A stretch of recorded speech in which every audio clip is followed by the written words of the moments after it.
Hi, and welcome to this fourth installment of In the Beginning.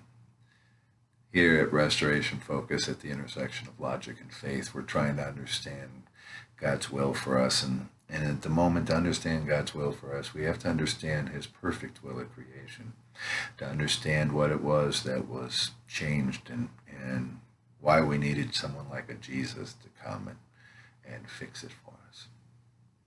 So we began with the idea of how old is the earth.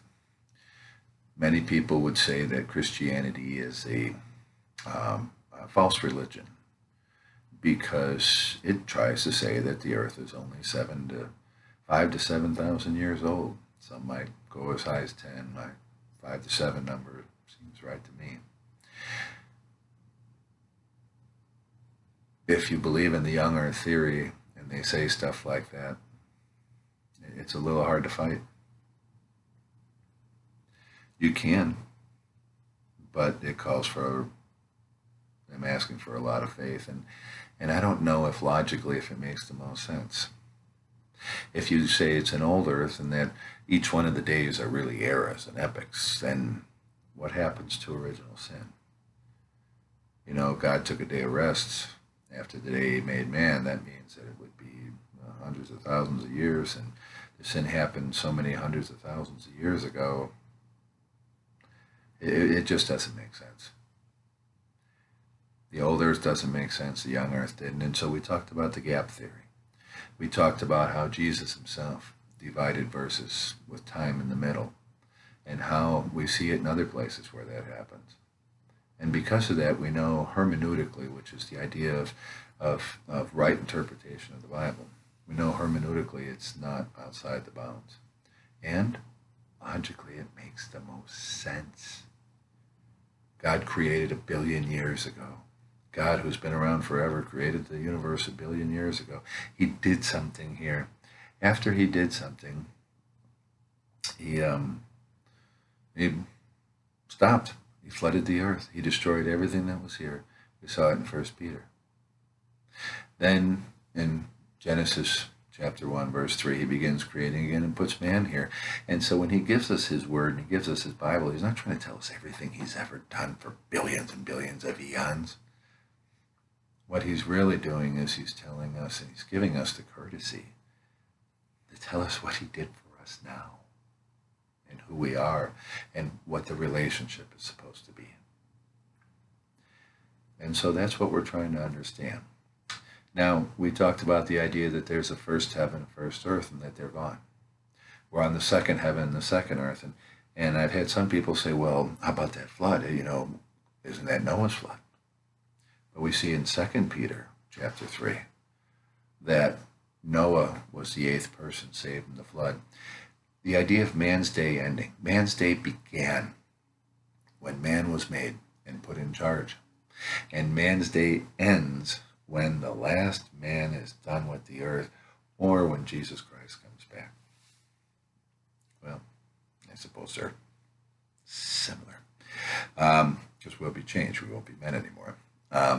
Man's day then begins here. As long as there was one man left on the earth, man's day continues. And so it continues all the way through with after the flood. Because Noah and 7 other people were saved. Man's day doesn't end. Man's day began with verse 3 and ends in Revelations after everybody's been changed and given new bodies and there's no more man and no more time and no more sun. Then man's day is over. So we understand that much. So what is man's day? What happened at creation? We have to understand what happened at creation to understand God's perfect plan. So the first thing God does is, he goes through it, puts the light, divides the land, divides the skies, does all these kind of things, puts the stars. Then we see he goes ahead and he calls for the land and puts everything on the land. And when he puts the stuff on the land, he says that everything is to bear seed after its own kind. For instance, got my trusty King James here. Remember, King James, the best. It might be a little work on some of it, but it's the best version. One day I'll talk about why. In verses 11 and 12, Genesis 1, and God said, let the earth bring forth grass, and the herb yielding seed, and the fruit tree yielding fruit after its own kind, whose seed is in itself upon the earth. And it was so. So, in other words, he gave them the ability to self self replicate, to procreate, to have babies. And so he put the earth in a place to sustain itself. He put it into a cycle. Now, he also gave it seed to bear seed after its own kind.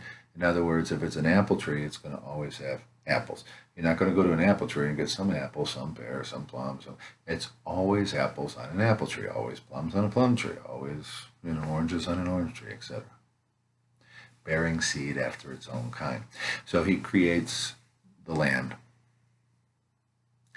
Then what he does is he takes and he moves it up a level and he creates animals. Well, he forms animals. Create, I shouldn't be using that word. I'll tell you why in a minute. He forms the animals, breathes into the animals the breath of life, and the animals become alive. Okay. So he creates soul life, or uses soul life. Then he comes to mankind. And when he comes to mankind, Genesis 2, verse 7. And the Lord God formed man of the dust of the ground and breathed into his nostrils the breath of life. And man became a living soul. So the first thing he did was he formed us. He took from the dust, from the minerals, from the chemicals that were in the ground, and he put us in relationship with the ground. He, when we die, we become we get decomposed. We go back into the ground. We're part of the ground. Funny enough, I pulled up a verse earlier today from Psalm 139, verse 15. This is one of the, I'll even come back, verse 14 and 15. I will praise thee, for I am fearfully and wonderfully made. Marvelous are thy works, and that my soul knoweth right well. My substance was not hid from thee when I was made in secret, and curiously wrought in the lowest parts of the earth. When I was made in secret, wrought in the lowest parts of the earth. Does that mean that somewhere underneath the earth God's down there making little babies, and then at some point he reaches up and plugs them into a woman? Not logical. What he's really saying is that human beings, we're living earth. Everything about our bodies are earth, and we're really living earth. We're walking around living earth. And so we are, because we're living earth, we're put in relationship with the earth. Take a look at Genesis 1, verse 29.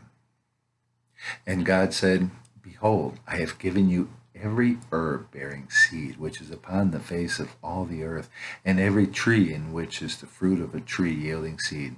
To you it shall be for meat. And Genesis chapter 2, verse 15. And the Lord God took the man and put him into the Garden of Eden to dress it and to keep it. So when God formed us, and he formed us from the dust of the ground, what he did was he put us in relationship with the ground. And to cement that relationship even a little bit further, what God did was he commanded us to eat from the herbs and the trees, the fruit of the herbs and the trees that grow from the ground. And he placed us in the garden to dress and keep the ground.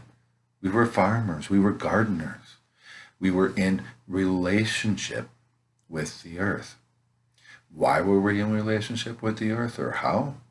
Well, we were in relationship with the earth because we were formed from the earth. When we die and we have the maggots and the worms and the blowflies and all the ants and stuff that come and pick our bones clean, and then the bones disintegrate and become minerals, and those minerals take and enhance the ground so we can grow more things. And I return to the ground when I die, ashes to ashes and dust to dust. I return to the ground. And that's because I'm in relationship. You could almost say then, if God was our father, that earth was our mother. Because our body comes from our mother, and our body came from the earth. The man provides sperm in a relationship, and that sperm is what provides blood, and the life is in the blood, Leviticus 23. The bloodline continues through the man, but the flesh is provided by the woman. God provides the life in the bloodline, and the woman provided the flesh in the body, the same way that earth provided. So we're going to pick this up in episode 2. Let me just say in closing, it does not mean we worship a Mother Earth. We worship God, but we're in relationship to the earth. We eat from it, we're to dress it, keep it, and we have an obligation to be stewards. Not crazy environmentalists, but stewards of the earth. Next episode, episode 5.